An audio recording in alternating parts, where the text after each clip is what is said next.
Salam, selamat datang kembali di kelas mineralogi dan kristalografi bersama saya Iputu Widiantara. Hari ini kita akan mempelajari tentang direction dan plane. Nah, di sini direction itu kalau diterjemahkan itu artinya arah ya, dan kemudian plane itu bidang.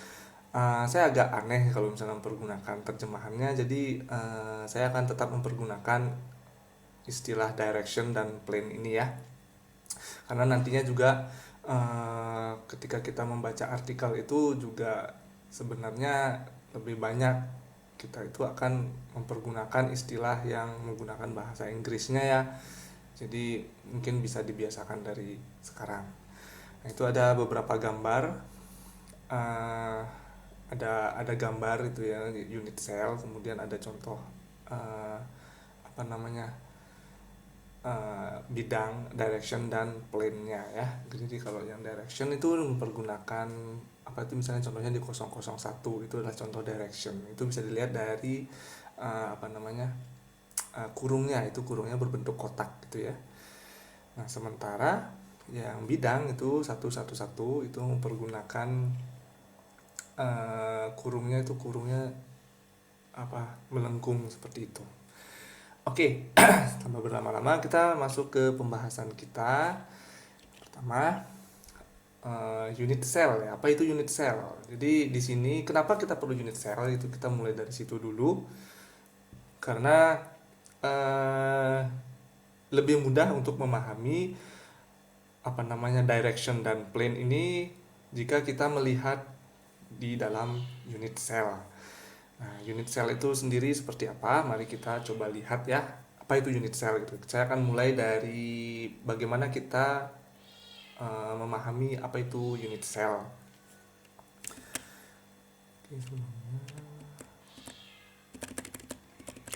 Oke, ini saya punya suatu material. Material ini polonium ya, polonium.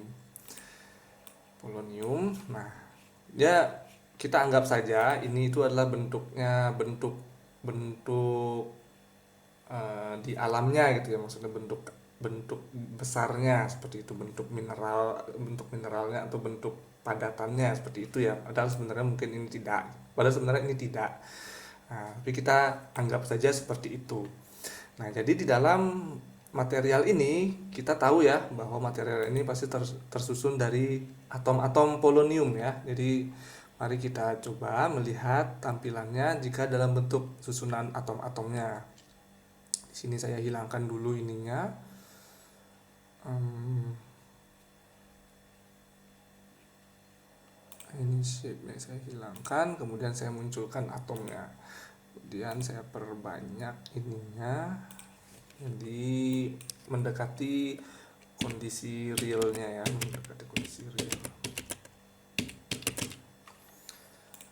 Nah, jadi seperti ini ya. Jadi di dalam material itu tersusun dari atom-atom seperti ini. Meskipun sebenarnya ini sedikit ya atomnya ya, tapi uh, supaya mudah kita memahaminya, jadi saya lihatin seperti ini. Dan juga nanti bingung kalau misalnya terlalu banyak atomnya. Nah, jadi atom-atomnya tersusun secara rapih seperti ini ya. Nah, biasanya kita nggak menganalisis itu tidak seperti ini gitu, tidak dilihat dari atom-atomnya seperti ini, tapi kita menganalisisnya dengan mempertimbangkan apa namanya kerangkanya dia gitu loh, apa namanya kerangkanya, bagaimana dia tersusunnya gitu. Kan atom-atom ini sebenarnya dia tersusun itu memenuhi suatu karakteristik gitu loh. Jadi karakteristik misalnya jaraknya gitu, jarak antar satu atom dengan atom lainnya. Nah, biasanya kita menyebutnya sebagai struktur lattice. Struktur lattice. Nanti saya akan tunjukkan di slide-nya itu gimana tulisannya. Struktur lattice itu adalah salah satu sebutan di dunia kristalografi. Itu harus kita pahami ya. Nah, saya akan coba mengenerate struktur lattice-nya. Jadi seperti ini. Object properties. Ini kita bisa lihat ya. Nah, seperti ini kerangkanya nih. Jadi kerangka ini yang menjadi acuan atom-atom itu ditaruhnya di mana gitu loh. Bisa dikatakan. Nah, ini baru satu ya unit selnya ya. Jadi sebenarnya aslinya itu ada banyak dia seperti ini. Nah, jadi seperti ini ya. Apa namanya? Atom-atom itu eh, apa namanya tersusunnya tuh seperti ini itu kelihatannya. Nah, untuk kita seorang kristalografer biasanya kita tidak perlu apa namanya eh, menganalisis dengan menampilkan atomnya gitu ya. Jadi di sini kita atomnya kita hilangkan saja. Nah, inilah yang penting ini. Ini namanya struktur lattice. Jadi struktur lattice ini adalah seperti kerangka dia, kerangka di mana kita meletakkan atom-atom tersebut ini seperti ini. Nah, jadi atom-atom itu diletakkannya tuh di pojok-pojokannya gitu ya. Jadi seperti misalnya di bisa kebayangkan ya ini bentuk tiga dimensinya kan ya. Nah, misalnya di sini di pojok di sini, kemudian di sini, kemudian di sininya, kemudian di sininya seperti misalnya seperti ini. Seperti itu ya. Nah, oke. Nah, ini pun tampilan seperti ini yang banyak ada apa namanya kubik-kubik ini ya, itu masih membingungkan ya, kita nggak akan bisa menganalisisnya dengan menggunakan yang seperti ini. Jadi kita ambil salah satunya, salah satu dari bagian ini, dan dia akan menjadi seperti ini. Nah, ini satu satu unitnya itu dari tadi struktur lattice itu disebut unit cell. Jadi ini adalah unit cell. Nah, sebelumnya saya mau mengambil contoh ya. Ini contohnya adalah dari polonium ya. Polonium itu dia unit cellnya. Tadi kan kita punya struktur lattice ya. Struktur lattice itu terdiri dari banyak unit sel ini ya. Nah, unit sel ini dia memiliki karakteristik di mana ini sekalian bisa lihat ini ya, A, B dan C ini bisa dibilang sebagai koordinatnya ya, atau bisa dibilang eksisnya dia. Jadi kita bilangnya eksisnya gitu ya. Nah, ini kita kemudian juga itu penting untuk karakteristik dari unit sel itu disebut, salah satu karakteristiknya itu disebut dengan lattice parameter, parameter lattisnya. Tadi kan struktur lattice. Nah, kemudian ada namanya parameter dari lattisnya gitu. Parameter dari lattisnya itu maksudnya panjang ini nih, panjang ini dan ini itu dinyatakan dengan apa, ditaruh dalam sumbu A. Ini dalam sumbu A, tapi biar lebih gampang gini aja deh. C-nya ke atas. Nah, seperti ini. Jadi ini A-nya ke sini, B-nya ke sini, C-nya ke sini. Nah, untuk unit sel yang ini apa namanya panjang A-nya ini, panjang A, panjang B dan panjang C itu sama. Sama. Nah, oleh karena itu unit sel ini disebut kubik karena dia memiliki karakter yang tadi. Jadi panjang dalam arah A, arah B dan C itu sama panjangnya, dan A, B, dan C ini membentuk sudut 90 derajat dari masing-masingnya. Jadi seperti itu ya unit cell yang akan kita pergunakan untuk menjelaskan tentang direction dan plane. Jadi sebenarnya nggak cuman unit cellnya nggak cuman ini aja ada. Jadi ada banyak gitu ya unit cell yang lain selain kubik. Jadi ada tetragonal, ada heksagonal, ada monoklinik, triklinik gitu ya. Tapi yang untuk yang kasus ini untuk menyerangkan direction dan plane kita pergunakan kubik karena simple dia. Dia tuh apa namanya panjang A, B dan C-nya sama gitu. Jadi mudah kita untuk memahaminya, dan A, B dan C itu 90 derajat satu sama lainnya ya. Oke, jadi oh ya nanti kalau ini kalau misalnya ada atomnya bisa dia saya kurangin dulu atomnya.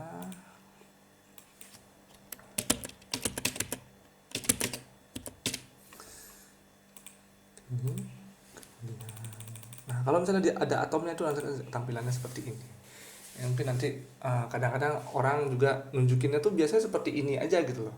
Oh, kalau dia besi dia tuh unit selnya tuh seperti apa? Jadi seperti ini gitu. Mereka nunjukin atomnya juga, tapi untuk kita mungkin lebih atomnya nggak usah diliatin lah biar nggak bingung. Oke, kita kembali lagi ke slide kita tadi. Ini ya. Jadi tadi kita mulai dari bentuk kasarnya dia. Yang ini anggap saja ini bentuk kasarnya seperti itu ya. Kemudian ada atomnya, kemudian atomnya itu struktur atomnya. Kemudian ada tadi kerangkanya, itu disebut dengan struktur latisnya ya. Kemudian dari struktur latisnya kita ambil satu dan kita akan mendapatkan unit cell-nya seperti ini. Kemudian kalau misalnya kita masukkan atomnya itu akan tampaknya seperti itu gitu. Oke.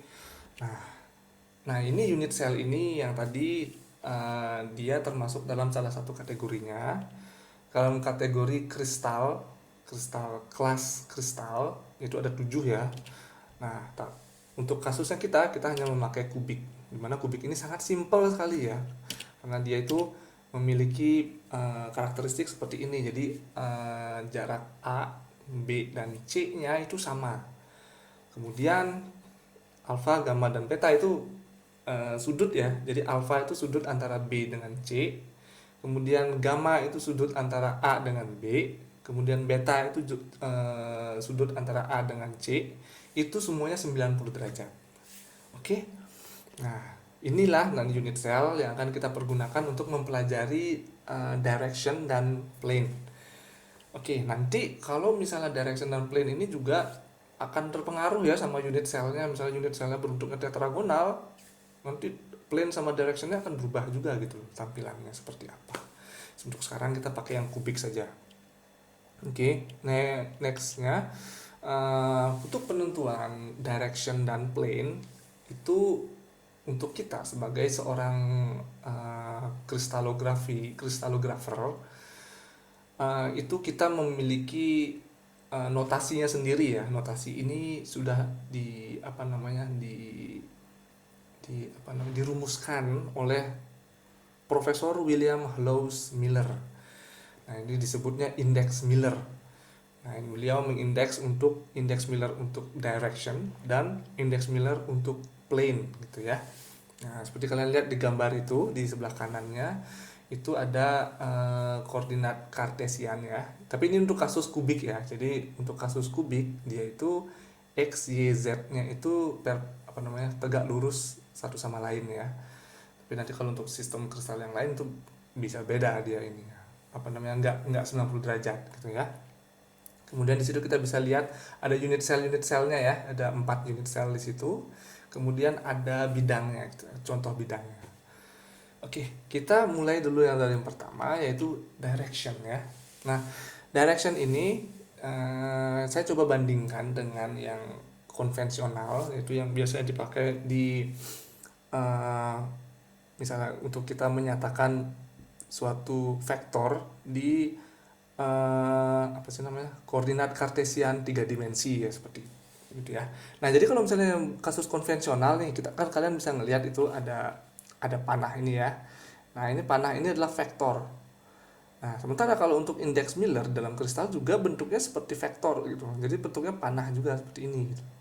Nah, tapi untuk kasus konvensional itu cara menyatakannya vektor ini itu berbeda dengan yang indeks Miller. Coba perhatikan ya. Untuk kasus konvensional itu pertama kita harus tahu ya. Ini vektor ini komponennya apa saja dalam sumbu X, sumbu Y, dan sumbu Z. Nah, ini misalnya seperti ini. Jadi dalam sumbu X nih, ini misalnya di sini itu anggap saja nilainya adalah 1. Oke. Nah, meskipun saya nggak tulis ini berapa, ini 1,0,5 di sini. Ini anggap saya 1 ya. Jadi ketika bergerak, komponennya adalah bergerak sebesar 1 dalam arah sumbu X. Kemudian bergerak dalam arah ini, sumbu Y, sebesar setengah, anggap saja. Mungkin ini jangan diskalakan ya, mungkin ini salah, ini mungkin nggak setengah harusnya ya, tapi saya sekedar contoh saja. Jadi anggap saja ini memang jarak ini tuh setengah. Oke, sekedar contoh saja. Kemudian ke arah atas, jadi kita bergeraknya seperti bergeraknya itu seperti ini ya. Jadi komponen dalam arah X, kemudian dalam arah Y, kemudian dalam arah Z sebesar anggap saja 3. Ini anggap saja nih, angka-angka ini anggap saja ya, ini cuma contoh. Nah, dengan seperti itu, dengan kita sudah bergerak seperti ini, komponen-komponennya kita ketahui, kita bisa mengetahui ininya, vektornya seperti ini. Nah, jadi ini saya agak salah ya ini ya. Ini harusnya ini untuk poin. Jadi kalau untuk vektor dia harusnya eh, ditunjukkannya dengan seperti ini persamaannya. Ini sekedar saya ini aja.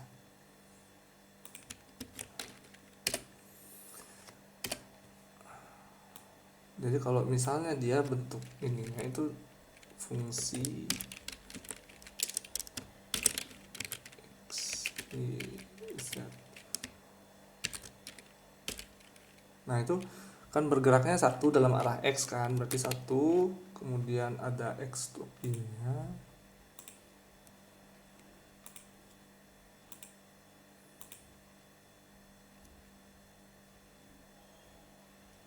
Ini sebenarnya nggak penting ya, ini sekedar contoh aja.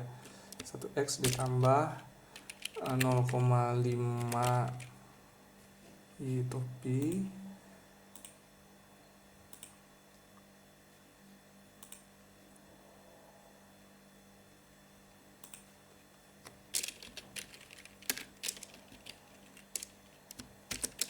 plus 3 z topi. Nah, jadi dia persamaannya seperti itu ya. Oh, nggak muncul dia.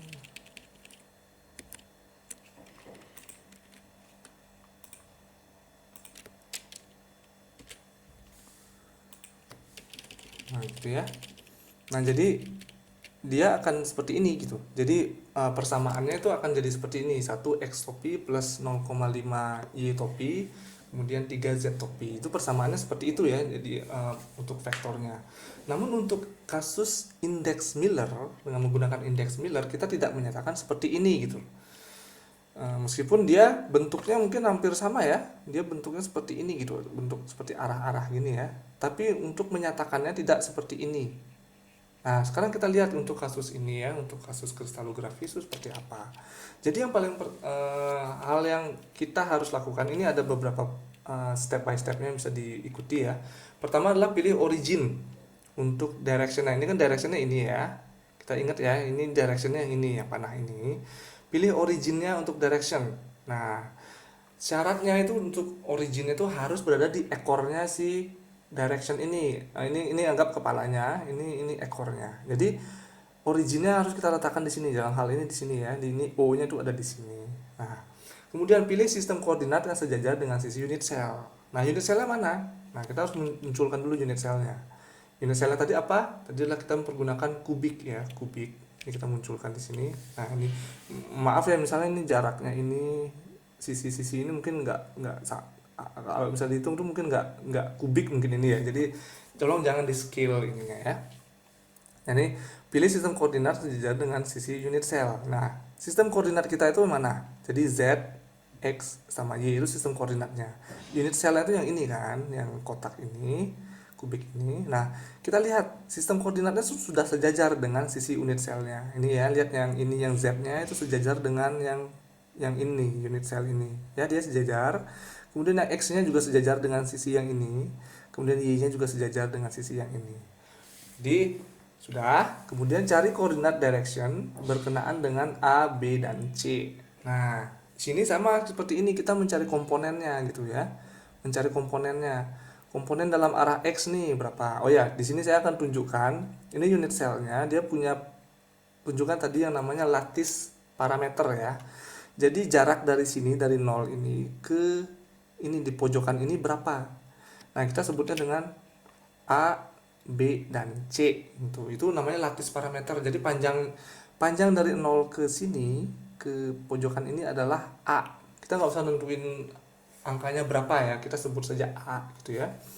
Kemudian jarak dari 0 ini, dari origin sini ke sini itu adalah B. Kemudian jarak dari sini ke sini itulah C. Nah, sekarang untuk kasus kubik itu karena A, B, dan C-nya sama, jadi lebih gampang, lebih mudah untuk kita memahaminya. Oke, sekarang kita lihat cari koordinat direction berkenaan dengan A, B, dan C. Ini maksudnya berkenaan itu maksudnya apa namanya, proporsional terhadap A, B, dan C. Jadi untuk kasus ini nih proporsionalnya ya. kita bergerak dalam arah X, kan tadi sama seperti ini, kita harus bergerak dalam arah X, kemudian arah Y, kemudian arah Z untuk bisa menentukan dari direction ini. Oke, sekarang kita bergerak dalam arah X dulu ya.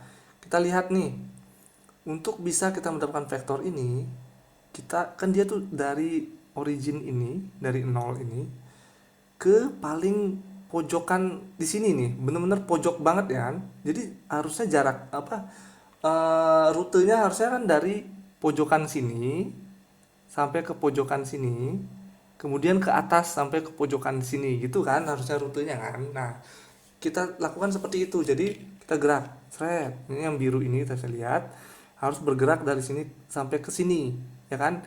Itu berapa panjangnya? Ini kan kita tahu jarak dari sini ke sini itu kan A. Nah, kita tulis 1A. Nah, itu proporsional. Kalau misalnya dia bergeraknya ternyata dari sini sampai ke setengahnya saja, itu akan jadi setengah A. Kalau misalnya sampai seperempatnya saja, ini kita tulis seperempat A. Tapi di sini untuk bisa mencapai vektor ini kita harus ke sini, benar-benar harus sampai sini. Jadi 1A gitu ya. Kemudian yang selanjutnya kan kita harus bergerak dari sini, selanjutnya dalam komponen Y ya, dalam arah Y.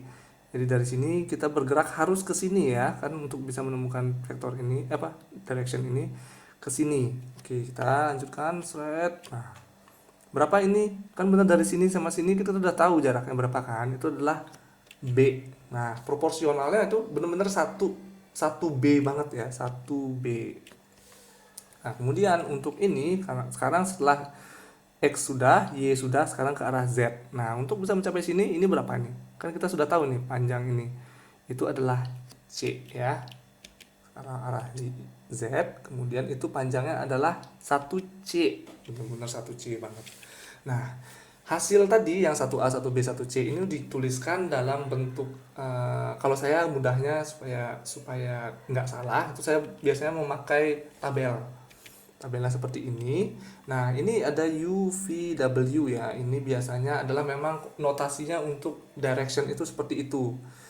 Nah, jadi pakai UVW. Jadi untuk misalnya dia untuk komponen dalam arah X dia adalah U, komponen dalam arah Y itu dia V, nah, komponen dalam arah Z, komponen dalam arah Z itu adalah W. Nah, kita coba cek ya, untuk U dalam arah X itu berapa tadi? 1A kan?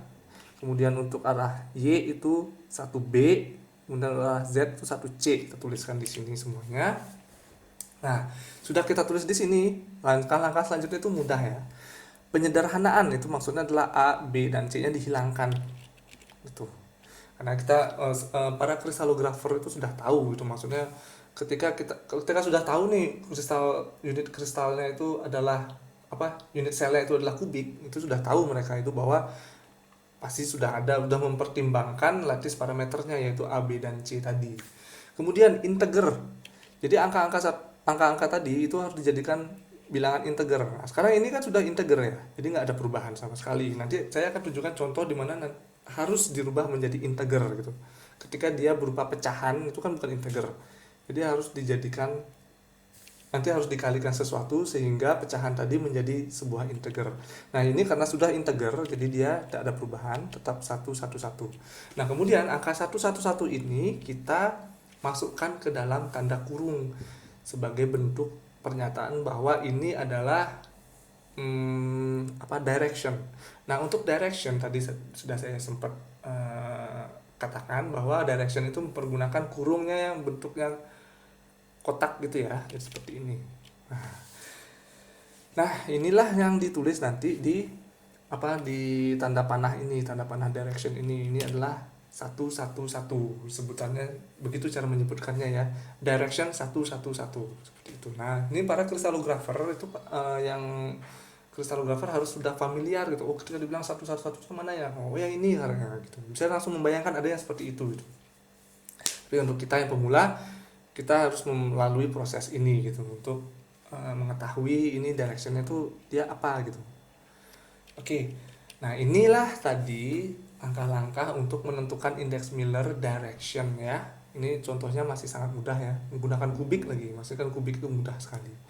Oke, nah ini saya ada memberikan beberapa contoh, silahkan kalian coba untuk mengerjakannya. Jadi di sini kalian bisa pause videonya, kemudian coba kalian lakukan hal yang sama seperti yang saya lakukan tadi. Bisa kalian kalau misalnya lupa bisa kembali lagi ke bagian yang tadi. Oke, bisa silahkan di pause.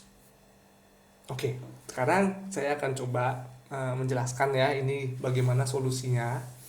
Nah, jadi kita mengikuti cara yang tadi ya. Kita yang paling pertama adalah menentukan originnya. Originnya harus di ekornya dari direction itu. Kita lihat ya, ini kan nih, ini adalah directionnya.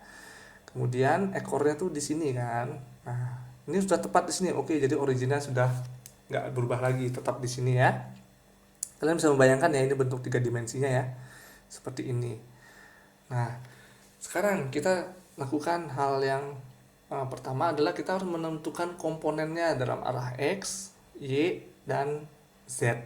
Nah, sekarang kita lihat nih, untuk menjadi direction ini, apakah kita perlu bergerak dalam arah X? Tidak perlu ya. Ini dalam arah X tidak ada pergerakan sama sekali ya. Kita hanya perlu ke sini dan ke sini gitu. Nah, jadi untuk arah X itu 0A. Jadi sama dengan 0. Nah, kemudian langkah selanjutnya adalah kita harus bergerak dalam arah Y. Sebesar apa? Ini kita harus sampai di sini geraknya. Nah, ini dari sini ke sini itu jaraknya apa? Itu adalah 1B. Oke, kemudian kita harus bergerak dalam arah C sekarang, ke arah Z. Nah, sekarang kita lihat nih, dari sini ke sini. Berapa ini? Ini bukan 1C ya. Ini 1C itu segini ya. Tapi kalau yang ini berapa ini? Nah, kita anggap saja ini setengahnya. Karena memang saya rencana ini, menurut saya ini setengah ya. Jangan dihitung ya, karena ini nggak akurat sih ininya, jarak ini. Tapi kita anggapnya di sini setengah ya, ini setengah jaraknya. Oke, jadi di sini kita tulis setengah C. Nah, sudah selesai ya. Jadi kita udah mendapatkan nih vektornya. Jadi vektornya maksudnya directionnya sini, sini, dan kalau misalnya dibikin resultannya seperti ini. Sudah selesai rutenya. Kemudian kita bikin tadi tabelnya. Tabelnya seperti ini. Kita lihat komponen dalam arah X-nya itu tadi 0. Kemudian dalam arah Y-nya itu 1B, kemudian arah Z-nya itu adalah setengah C. Kita tuliskan di sini 0, 1B, setengah C. Kemudian penyederhanaan A, B, C-nya dihilangkan jadi 0, 1, dan setengah. Kemudian diinteger. Nah, ini dia diintegernya. Di sini kan dia ini masih pecahan ya. Untuk biar dia jadi integer, kita harus kalikan dengan 2. Jadi kalau misalnya dikalikan 2, ini kan nanti akan jadi 1 ya kan. Nah, ini nggak bisa kita kalikan hanya di sini. Kalau misalnya dikalikan 2 untuk bisa menjadi integer, maka yang lain juga harus dikalikan dengan 2 gitu. 2 dikali 0 kan 0, 2 dikali 1 kan 2, kemudian setengah dikali 2 kan 1. Jadi 0, 2, 1. Seperti ini ya. Nah, kemudian angka-angka ini sudah selesai, tinggal kita masukkan ke dalam kurungnya. Kurung untuk menyatakan direction. Nah, ini selesai. Untuk pertanyaan nomor 1. Oke, untuk pertanyaan nomor 2 kalian silahkan mencoba juga, bisa di pause videonya. Oke, kita coba mendapatkan solusinya ini ya. Kalian bisa membayangkan langkah awal adalah kalian harus membayangkan dulu nih directionnya ini. Jadi dia menyentuh ini sisi yang ini ya, sisi yang ini. Jadi rutenya harus straight gitu seperti ini, kemudian ke sini, kemudian ke sini gitu ya. Karena harus melewati X, Y, Z gitu ya. Oke, sekarang kita lihat nih langkah awalnya. Originnya harus berada di ekornya direction. Nah, kita lihat ini ya. Ini originnya di sini ya. Tapi ini ekornya di sini. Jadi nggak bisa seperti itu. Jadi originnya harus kita rubah. Ini originnya harus kita rubah. Kita taruh di sini. Jadi 0 aksen. Ini jadi origin kita yang baru. Sekarang sudah originnya sudah berada di ekornya dari direction ini. Sekarang kita bergerak untuk bisa mendapatkan direction ini dengan komponen X, Y, dan Z. Oke, kita bergerak dulu dalam arah X dulu ya. Bergerak dalam arah X. Ini dalam arah ke situ gitu ya. Bukan ini sekarang kalian pikirkan ya. Ini kita sudah punya koordinat yang baru. Koordinat yang lama kan di sini ya. Tapi sekarang koordinatnya ada di sini nih.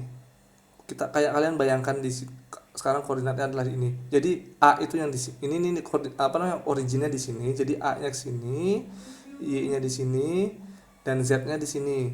Nah, ini harus sekarang eh, dijalankan satu persatu. Pertama dalam arah X dulu ya. Ini untuk bisa menuju ke sini kita bukan ke arah positif ya, kita ke arah negatif. Nah, di sini saya lupa menyatakan menjelaskan tentang positif negatifnya. Ini untuk kasus ini ya. Jadi arah ke sini itu positif, tapi ke arah ke belakangnya itu negatif. Ini juga kalau misalnya yang arah Y-nya kalau ke arah sana positif, tapi kalau ke arah sana negatif.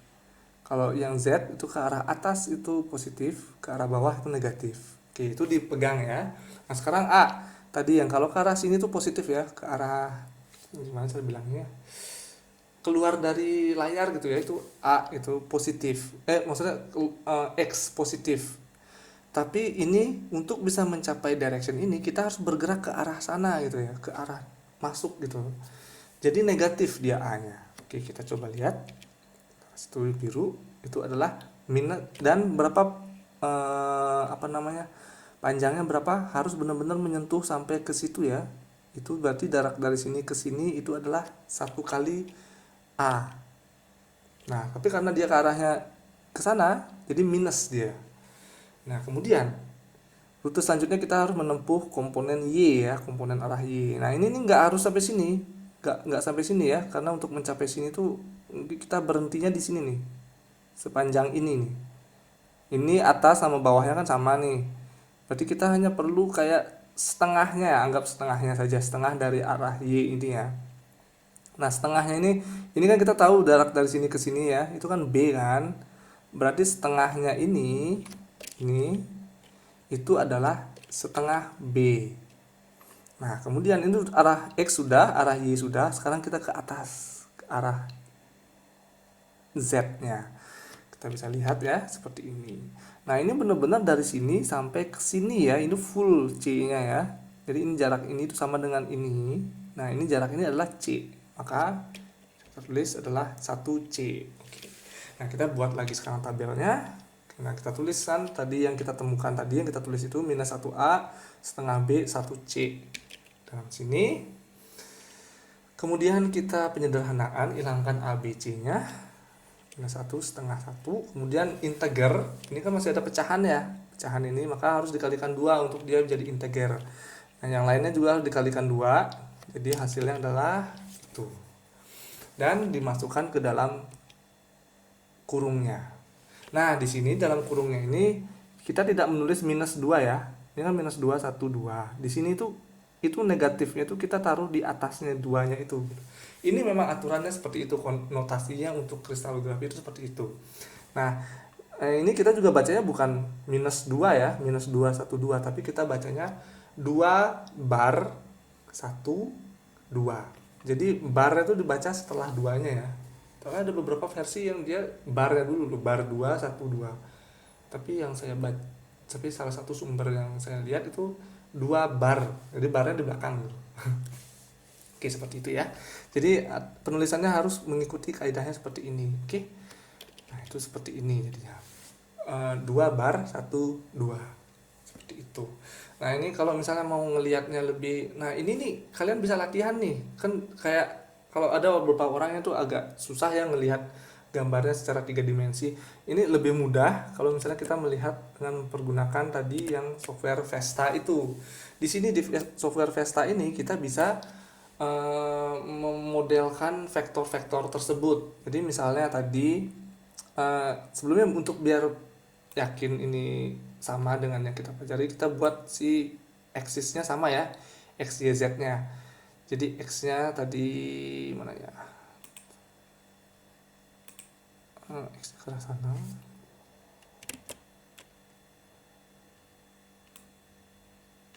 seperti ini ya, biar mirip.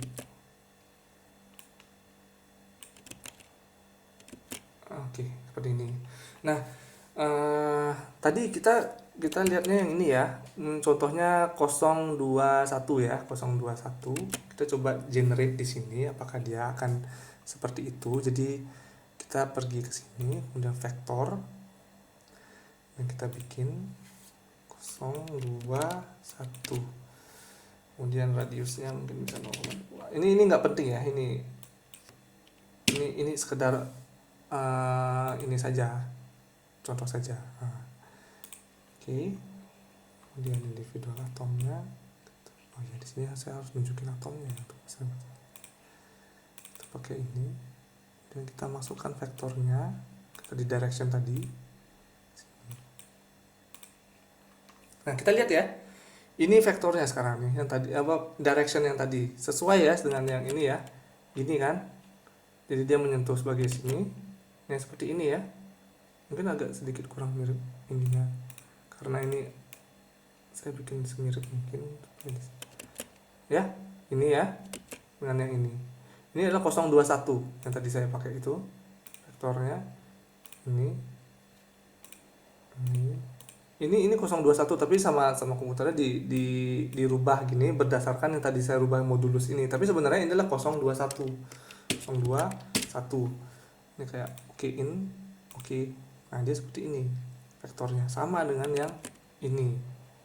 Jadi dengan menggunakan Vesta ini kita juga bisa memodelkan gitu. Kita bisa melihat kalau misalnya direction 021 gimana ya bentuknya ya. Kalau 012 gimana, 123 gimana, 111 gimana. Nah, ini seperti ini dan enak kita ngelihatnya bisa 3 dimensi gitu loh. Jadi bisa tahu dia tuh seperti apa. Oke. Nah, demikian tadi yang tentang direction ya. Kalau misalnya kalian mau latihan nanti bisa menggunakan ini vektor software Vesta ini untuk latihan tentang bagaimana kalian ngelihat gimana sih bentuknya vektor, kalau vektor direction, untuk direction apa itu gimana sih bentuknya, direction ini gimana sih bentuknya, itu bisa kalian menggunakan software ini ya. Oke, demikian tadi tentang direction ya. Sekarang kita beranjak ke yang selanjutnya. Oh ya, sebelumnya direction itu juga punya istilah notasinya ya untuk satu grup direction. Tadi kan kita punya direction ini ya untuk satu direction saja gitu. Nah, ketika direction yang lain direction itu ada banyak gitu ya, misalnya dan memiliki karakteristik yang sama, dia bisa dikelompokkan ke dalam suatu family namanya.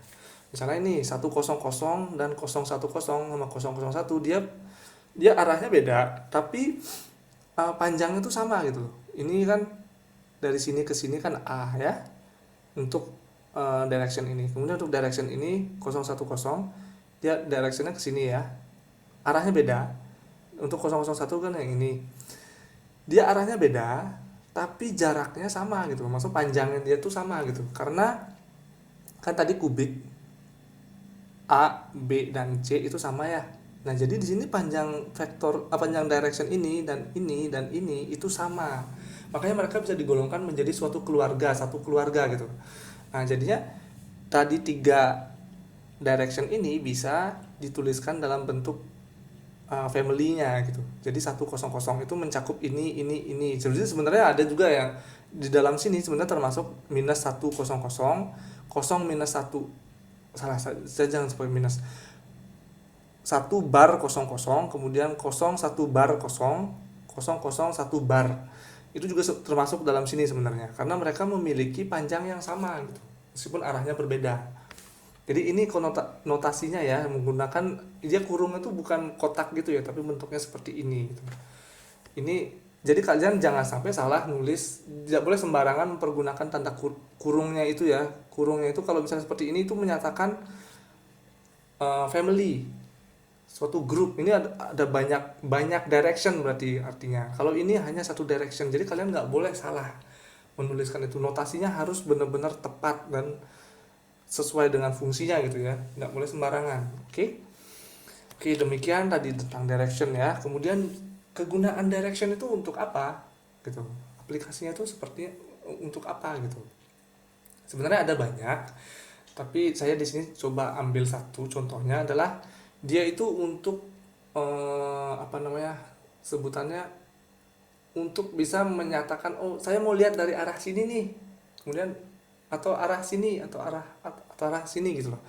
Kan biasanya kita kalau misalnya pengen ngelihat sesuatu kan coba lihat dari arah kiri, coba lihat dari arah kanan gitu, coba lihat dari arah atasnya gitu. Nah, untuk kristalografi, di dunia kristalografi itu nggak bisa kita bilang seperti itu gitu. Saya mau lihat kubik ini, eh, struktur atomnya, saya mau lihat dari arah kiri, atas, bawah, nggak bisa. Kita nggak boleh ngomong seperti itu. Jadi kita harus mempergunakan notasi juga. Nah, notasinya tadi itu kita pergunakan dengan direction gitu ya, dengan direction. Misalnya contohnya di sini, saya kan tadi punya kubik ya. Di sini kubiknya saya pasangin atom-atomnya ya. Nah, saya kan punya kubik. Kalau misalnya saya lihat dari arah kiri, anggaplah arah kiri gitu, saya bisa melihat suatu simetri gitu. Tapi ketika saya lihat dari arah atas, simetrinya berbeda gitu. Nah, gimana ya cara menjelaskannya ya? Kita kalau misalnya melihat sesuatu dari perspektif yang berbeda gitu ya, atau sebetulnya point of view ya, itu bentuknya beda kan ya. Nah, sama untuk di kristalografi juga sama seperti itu. Kubik itu ketika lihat dari satu sisi itu dia memiliki simetri ini, tapi ketika dilihat dari sisi yang lain dia simetrinya berbeda gitu. Nah, contohnya di sini nih, di gambar yang saya tunjukkan ini, itu ada tiga point of view, yang mana tiga point of view ini memiliki simetri yang berbeda gitu. Jadi ketika kita lihat dari arah yang pertama nih, contoh pertama, ketika kita lihat dari arah ini, itu dia memiliki simetri fourfold, atau dia akan simetri itu adalah ketika kita memutar-mutar si material kita, diputar dalam arah berapa derajat gitu, dia akan kembali lagi ke bentuk awalnya gitu. Nah, di sini tiga contoh ini adalah ketika saya melihat dari point of view satu nih, itu dia punya simetri 4 volt. Tapi ketika saya dari point of view yang kedua, dia akan punya simetri 3 volt. Dari point of view yang ketiga, kita akan punya simetri 2 volt. Nah, point of view tadi yang 1, 2, 3 itu nggak bisa kita bilang, oh saya mau lihat dari point of view satu. Daripada kita bilang seperti itu, kita bisa menyatakan dengan direction tadi. Jadi kalau misalnya kita lihat dari 100, point of view 100, kita akan menemukan simetri 4 volt. Kalau kita melihat dari point of view 111, kita akan menemukan simetri 3 volt. Kalau kita melihat dari point of view 110, kita akan melihat simetri 2 volt. Mari kita buktikan ya. Misalnya ini contoh dulu ya, di modelingnya seperti ini ya. Ini directionnya ini saya hilangkan dulu. Oke. Nah, seperti ini ya. Sekarang kita coba lihat dari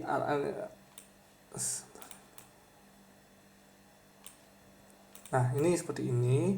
Sekarang kita coba buktikan ya. Tadi kan saya bilang ini dari 100 ya. 100 itu kita akan melihat simetri ini gitu. Sekarang kita coba masukkan di sini style, orientation, terus di sini project along UVW. Nah, ini lihat ya, ini softwarenya universal ya. Mereka juga mempergunakan sama UVW. Kemudian untuk plane itu HKL. Nah, di sini kita perlunya yang direction dulu ya. Nah, itu coba ya. Dari 100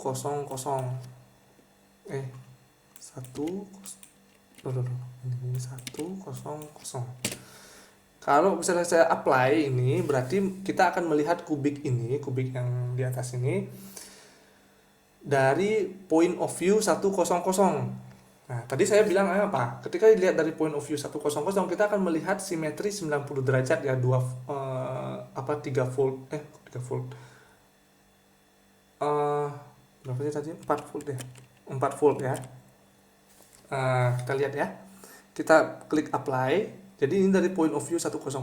Apply. Nah, ini kelihatan seperti ini. Nah, kalau misalnya kita ganti sekarang, tadi kalau untuk yang 3 volt itu adalah dari point of view 111 ya. Nah, sekarang kita coba 111 di sini ya, klik 111. Kita klik apply. Nah, kelihatan kubiknya seperti ini gitu. Dari arah 111, tapi ini masih kubik ini. Tapi dari arah 111 dia akan penampakannya seperti ini gitu. Penampakannya seperti ini. Nah, sekarang kita lihat dari 110. Tadi kan saya bilang untuk point of view 110 itu akan menghasilkan berapa volt tadi? 2 volt ya. Sekarang kita lihat 110. Nah, ini kita apply. Terus seperti ini bentuk kubiknya. Ini dia akan punya simetri 2 volt. Jadi 2 volt. Nah, artinya apa sih tadi yang simetri itu? Apa namanya? Saya akan sedikit saya jelaskan ya apa artinya dari volt itu ya. Nanti akan ada kuliah selanjutnya yang akan menjelaskan tentang itu gitu. Saya ambil contoh tadi dari yang ini aja deh, yang paling gampang itu dari 100 aja deh. Itu kan menghasilkan 4 volt ya. 4 volt itu maksudnya apa gitu? 4 volt.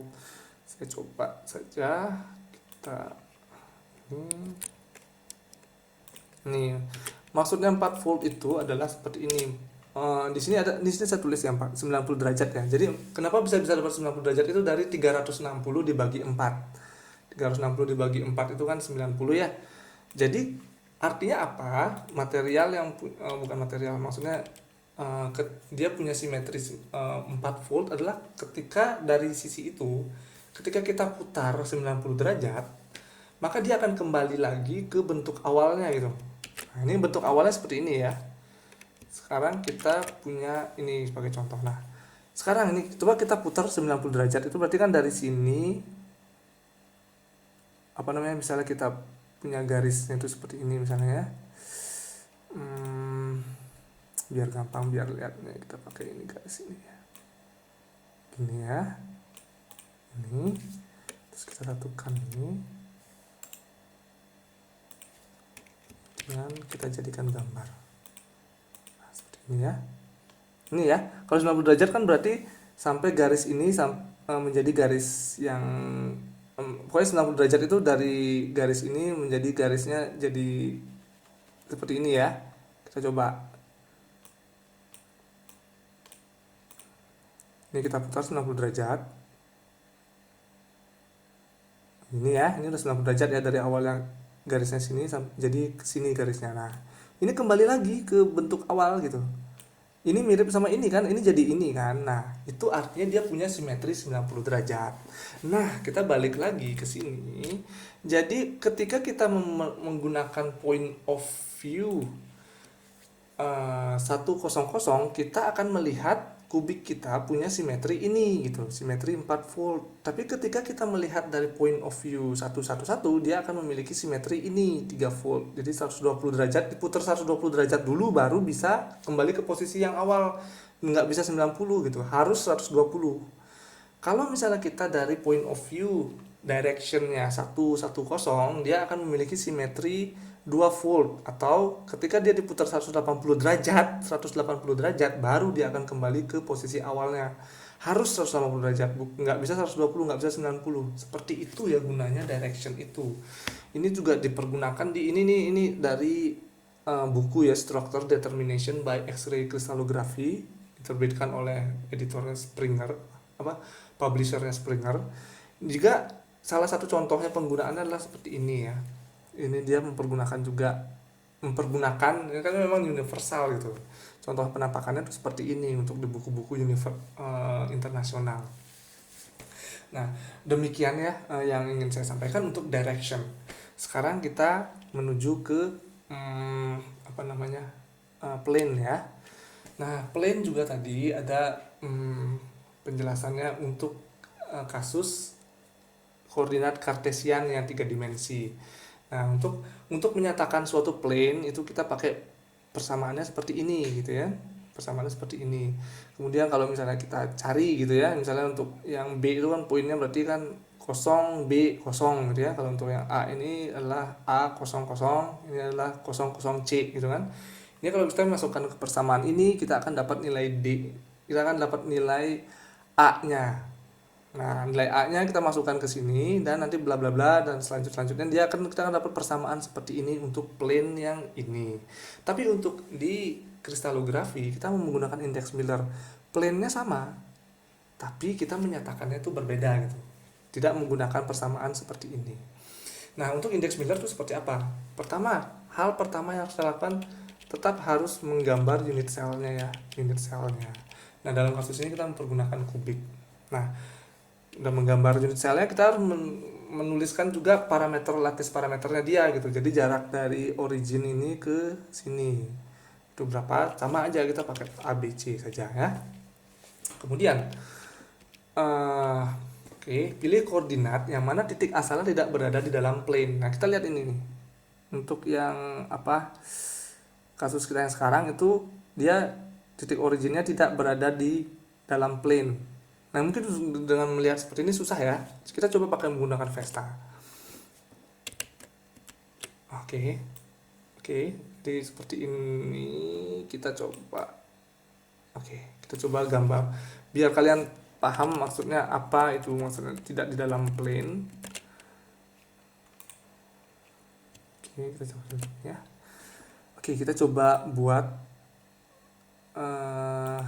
contoh saja tadi itu.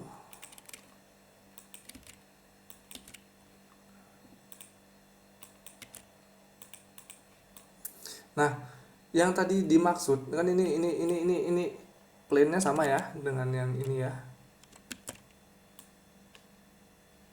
Gini ya. Gini ya. Sama ya sama ini ya.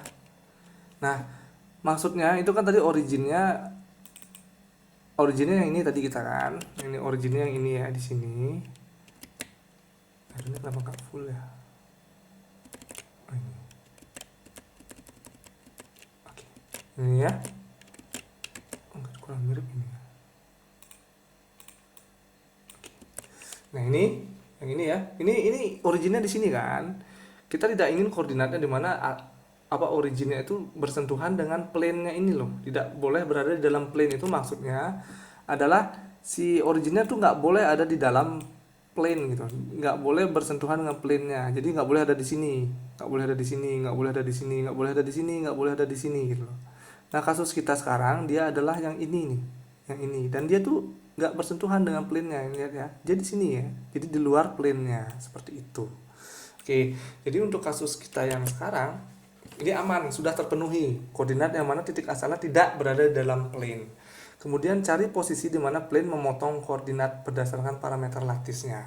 Oke, jadi kita ngelihat nih, ini plane ini dia bersinggungan di mana nih dengan koordinat x, y, z-nya. Pertama kita x dulu lah ya. Ini kita lihat ini plane-nya menyentuh pas di sini ya, di sini. Itu berapa jaraknya dari origin? Dari origin ke sini, kan kita tahu ya. Ini satu kubik, satu sisi kubik itu A ya. Berarti dia ini jaraknya A. Kemudian dia menyentuhnya di sini nih, untuk yang arah Y ya, menyentuhnya di sini. Kita tahu jaraknya dari sini ke sini ke tempat dia nyentuh itu B. Kemudian dalam arah Z sekarang, kita tahu si plane ini menyentuh sumbu Z di jarak. Nah, ini kita tahu jaraknya berapa kan, itu C. Jadi semua itu sama seperti tadi yang direction, itu ditulis berapa kalinya A gitu, satu kalinya A kan, berarti satu A, ini satu B, satu C. Nah, kemudian kita buat lagi tabel sama. Nah, sekarang ininya udah beda ya, bukan UVW tapi pakai HKL. Itu memang sebutannya memang untuk plane itu seperti itu ya, sama seperti di software ini juga mempergunakan notasi yang sama. Ini untuk HKL ya, bisa kalian lihat ya, ini HKL. Itu untuk plane. Oke. Sekarang kita tuliskan tadi interceptnya 1A, 1B, dan 1C. Kemudian disederhanakan sama tadi, masih sama ya. Tinggal dihilangkan ABC-nya saja. Jadi 1, 1, 1. Nah, di sini ada proses resiprokal. Resiprok itu dibalik ya. Jadi satunya dijadiin 1/1 jadinya. Kalau misalnya hanya 2, jadi 1/2. Kalau hanya 3, jadi 1/3. Kalau hanya 4 jadi 1/4 begitu. Nah, ini sekarang kan 1 ya, jadi 1/1 dia tetap 1. Nah, kemudian kita harus membuat integer terkecil sama kayak tadi, jadikan integer. Nah, ini kan 1/1 udah integer ya, jadi nggak ada perubahan. Kemudian hasil akhirnya ini dimasukkan ke dalam kurung. Nah, kurungnya untuk plane adalah harus melengkung seperti itu ya. Nggak boleh salah, nggak boleh sampai menulisnya yang kotak gitu. Itu untuk direction, ini adalah plane. Nah, demikian itu caranya tadi, dan itu bisa kita tulis di sini jadinya. Jadi 111 plane. Nah, karena kurungnya seperti itu untuk menyatakan plane jadinya. Orang kristalografi udah langsung tahu, oh ini dia pakai kurung ini berarti dia menyatakan plane. Oke, sekarang saya akan memberikan contoh. Ini dua contoh ini, silahkan kalian kerjakan. Ini videonya bisa di pause, kemudian kalian kerjakan sesuai dengan langkah yang tadi. Oke, sekarang kita coba menyelesaikan. Untuk yang pertama, tadi kita harus memastikan bahwa originnya itu harus di luar plane-nya ya. Ini kita lihat. Ini plane-nya tuh di sini ya, di depan ini ya. Jadi originnya nggak kena dengan plane-nya, jadi aman, sudah terpenuhi untuk syarat pertama. Kemudian kita harus lihat ini plane ini uh, memotong sumbu x, y, z itu di mana. Nah di sini kita lihat ya, plane-nya ini memotongnya tuh cuman memotong x saja gitu. Kalau yang y sama z itu nggak kepotong. Nah jadi gimana cara menyatakannya? Nah di sini hanya memotong di A ya, di 1A. Jadi jaraknya dari sini ke sini kan A ya. Jadi full 1A. Nah, kita buat sekarang tabelnya. Nah, gimana cara menulis untuk yang Y sama Z kan tidak menyinggung, tidak memotong ya. Kalau tidak memotong berarti dia tidak akan pernah bertemu berarti kita tulisnya infinity gitu ya. Infinity, tidak hingga. Seperti ini, dari X-nya kita memotong di 1A, kemudian di K-nya infinity, tidak hingga, di Z-nya juga tidak hingga. Nah, penyederhanaan, tinggal hilangin A-nya saja. Nah, ini tetap tidak hingga ya, karena apapun yang dikali dengan tidak hingga tetap tidak hingga. Resiprok, nah di sini kita bisa tahu kegunaan resiprok itu untuk apa. Karena ingin kita menghilangkan tanda tidak hingga ini gitu. Ya, untuk kita peneliti itu tidak suka tuh dengan angka tidak hingga itu loh. Makanya kita harus diresiprokkan. Ketika diresiprokkan kan jadi dari yang awal tadi tidak hingga menjadi 1 per tidak hingga. 1 dibagi tidak hingga itu menjadi 0. Jadi di sini 1 per 1 jadi 1, 1 per tidak hingga jadi 0, 1 per tidak hingga jadi 0. Jadi 1, 0, 0. Oke. Nah, kemudian dijadikan integer terkecil. Nah, ini udah integer semuanya. Jadi sama 1, 0, 0. Kemudian kita masukkan ke dalam kurungnya jadi 100 seperti itu. Bisa tulis ini ya seperti itu ya. Nah, ini juga bisa sama kita gunakan di sini. Kita bisa membuat plane yang kita suka di sini. Tadi kita biar sama ya, ini gini. Seperti ini ya. Biar mirip dengan yang ini. Oke, sedikit di sini. Nah, gini ya. Ini agak sedikit di saya suka kalau misalnya kita menyamakan, kita bisa membuat apa yang membuat sesuka hati di situ tuh enak gitu melihatnya. Ini misalnya saya buat tadi 100 ya. Jadi kita coba buat lattice planes 100.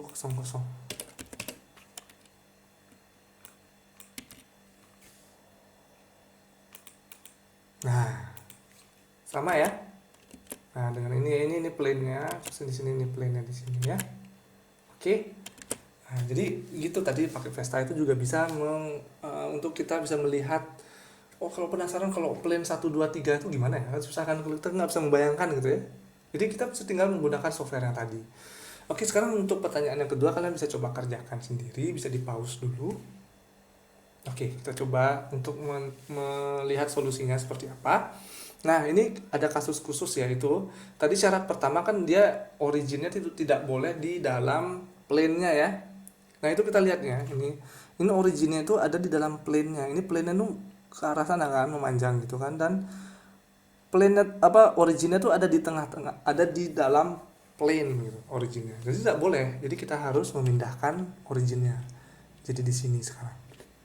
Nah, jadi sekarang koordinatnya ada di sini ya. Jadi x-nya ke situ, y-nya ke sini, z-nya ke sini gitu ya. Sekarang kita lihat deh, plane ini memotong sumbu x di mana. Ini sumbu x positif di sini ya, dia memotong di sumbu x negatif. Dia memotongnya di sini nih. Di mana ini, berapa jaraknya dari sini ke sini kan kita tahu itu a. Jadi dalam arah negatif. Jadi dan itu jaraknya 1 kali A ya, benar-benar full A-nya, berarti 1 kali A, kemudian dia harusnya negatif, jadi minus 1A. Oke, kemudian dia menyentuh plane mana lagi gitu, plane bukan plane, maksudnya koordinat Y ya, dia memotong koordinat Y. Ini kan kita lihat dia memotong Y ya. Di mana? Ini kan yang Y barunya di sini kan. Ini Y, X, Z ini ya. Ini Y-nya kita lihat dimotong di mana? Di sini ya. Itu di mana ini? Ini jarak dari sini ke sini berapa? Kan B kan? B dan dari arah positif. Jadi di sini 1B. Nah, sekarang untuk yang arah Z, ini kan kita di sini sekarang originnya ya. Jadi ini Z-nya di sini ya. Dia nggak akan pernah ini plane ini memotong Z gitu. Ini Z-nya di sini ya, jangan salah. Ini Z yang lama, ini Z yang baru di sini. Dia nggak akan pernah plane ini memotong Z. Plane ini memanjang ke atas terus, tapi nggak akan pernah ketemu dengan Z ini. Jadi dia tak hingga, tulisannya infinity. Kita tuliskan di dalam tabelnya. Kita tuliskan satu persatu, minus 1A, 1B, dan infinity. Kemudian penyederhanaan dihilangkan AB-nya, kemudian resiproknya 1 per, jadikan 1 per, dan jadi seperti ini. Kemudian integer terkecil, karena sudah integer semua, jadi minus 1, 1, 0. Kemudian kita masukkan ke dalam ininya, ke dalam kurungnya, dan jadilah. Ini plane 1 bar, 1, 0. Oke, sama, jadi harus pakai bar juga ya. Kita coba sekarang ini masukkan apakah sama, apakah betul jadi plane ini gitu lah. Tadi itu 1 bar 1 kosong, jadi kita coba lattice plane 1 bar 1 kosong.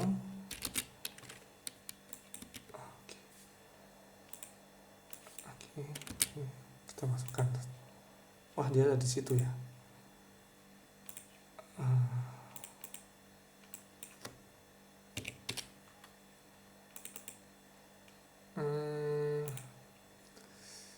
Ini agak ini ya, agak bandel ya. Nah, gini ya, mungkin agak mirip ini. Saya mau meletakkan di posisi yang sama aja di tengah-tengahnya, tapi gimana caranya? 0,5.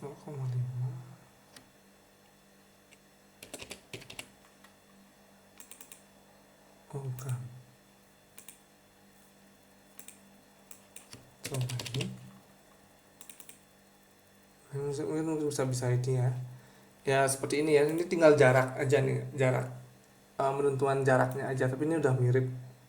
Tapi ini plane yang sama ya. Meskipun dia mungkin posisinya beda, tapi dia itu satu family bisa dibilang seperti itu ya. Nah, ini seperti ini ya. Jadi minus 1 bar 1 kosong itu seperti ini dia penampakannya. Ini tinggal posisinya aja agak kurang ini. Ini technical sih di softwarenya gitu.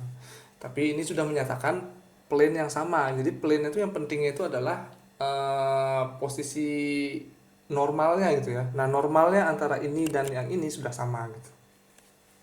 Oke, kemudian sama dengan direction tadi, plane itu juga punya family-nya ya. Jadi untuk yang kasus yang warna ini untuk plane yang ini dan plane yang ini itu masuk dalam satu family. Karena dia tuh kalau bisa dibilang nih dimensinya sama ya, cuman bagaimana dia posisinya aja yang agak beda gitu ya, yang beda gitu. Ini ada di depan sini, ini ada di sini, tapi dia mungkin dari luasnya sama gitu ya. Jadi dia bisa digolongkan dalam satu family. Di sini 100, 01, 001 dan 1 bar 00, 01 bar 0, 001 bar itu bisa dikelompokkan dalam family ini, dan family-nya itu dinyatakan dengan kurungnya seperti ini ya, bukan seperti ini. Jadi kurungnya itu spesial seperti ini. Jadi kurung ini adalah untuk menyatakan kelompok plane yang memiliki karakteristik yang sama seperti itu. Beberapa karakteristik yang sama, karena nggak semua karakteristiknya sama. Seperti itu ya. Itulah tadi untuk plane. Nah, kemudian fungsinya tuh apa gitu ya. Ini plane ini sangat penting sekali ya. Jadi gini, itu kalau kalian lihat ini adalah mesin XRD ya. Ini adalah mesin untuk para peneliti metalurgi. Ini adalah alat yang pasti akan kita pakai kalau misalnya kita melakukan penelitian ya. Karena ini adalah untuk mengidentifikasi kristal strukturnya material yang kita miliki itu apa gitu. Nah, bagaimana mesin ini bisa mendeteksi itu, bisa memberitahu kita bahwa material kita itu kristal strukturnya adalah ini gitu loh. Gimana caranya ya? Adalah mereka dengan menggunakan tadi plane-plane itu gitu loh. Mereka menembak X-ray, cahaya X-ray ke material kita. Kemudian cahaya X-ray-nya itu akan dipentalkan oleh plane-plane yang tadi saya sebutkan itu.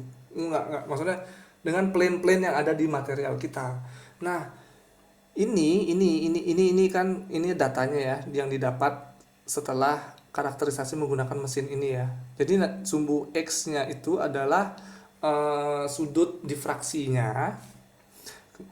Kemudian sumbu Y-nya itu adalah intensitasnya. Jadi berapa X-ray yang dipantulkan oleh si kristal kita, bukan dipantulkan ya, difraksikan oleh kristal kita.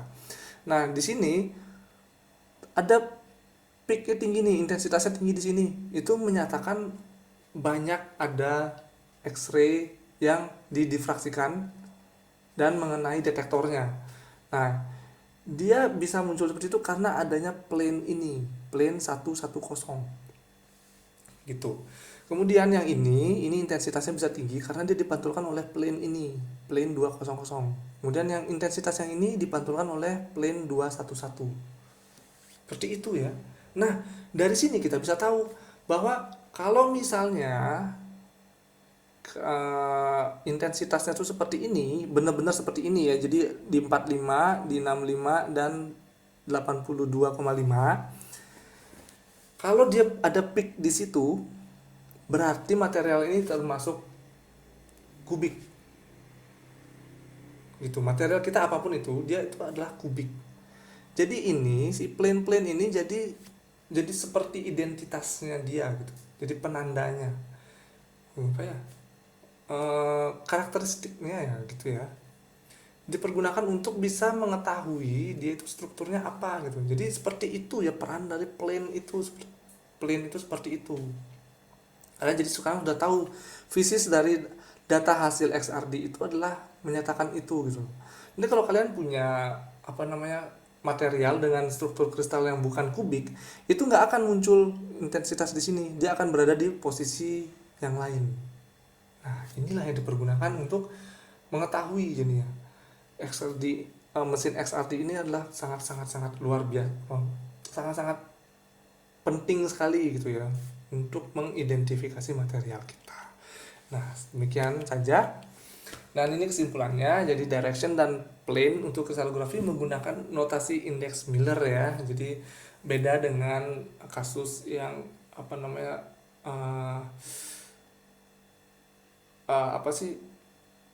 saya lupa sih namanya tadi yang space biasa itu kartesian 3 dimensi. Kemudian direction dinyatakan dengan UVW dan dikurung dengan yang itu tanda kurung yang kotak gitu ya, jangan ketukar. Kemudian untuk family itu menggunakan seperti ini. Kemudian plane dinyatakan dengan HKL, kemudian dikurungnya dengan yang seperti ini tanda kurungnya ya. Kemudian untuk family dia seperti ini gitu, jangan sampai ketukar. Oke, demikian saja untuk mata kuliah hari ini. Kemudian apa yang akan kita pelajari next time?